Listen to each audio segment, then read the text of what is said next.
The Great Reset had to happen, and the human mind couldn't interfere with their plans. The human mind had to be suppressed. People were thinking for themselves. They didn't need bombs or chemicals. They understood that the most powerful weapon was fear. It ate at the human condition, like caged rats around our heads. Our thoughts just rotted, decayed, until the old world had just become a part of our imaginations. By dismantling the core of society, they divided us, making people fight with one another. It allowed this to become a psychological war amongst the people.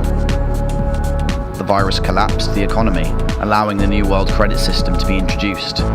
National governments formed to become a one-world government, and religion became illegal. No one could pay their mortgages. Property became government-owned. You stayed in line or you were hunted down like a witch.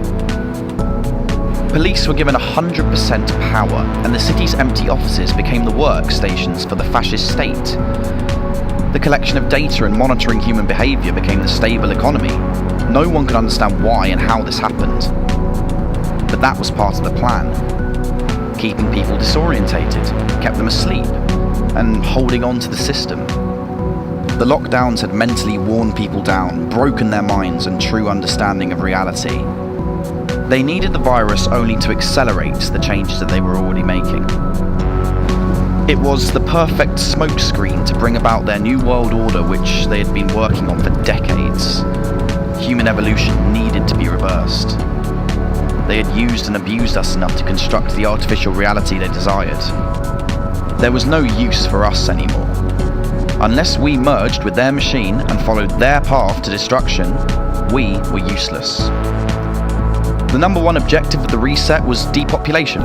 Humans were over-exceeding resources. Carbon emissions had to stop to allow certain technologies to be introduced. But it was also a resetting of the mind, individually and collectively. They pulled us through everlasting satanic rituals to give us human trauma, allowing them to steer evolution as they wished. Mental illness had become like the common cold, and by this point, the virus had been forgotten. We were told there was a return to normal, but we were put deeper under their spell. No resistance gave them permission to oppress and do as they liked, but it was only the people's blindness that led them into their trap. But people still could not face the truth, and by not facing the truth, they created a shadow. And when that shadow filled the light, the darkness became so dense, people were blind.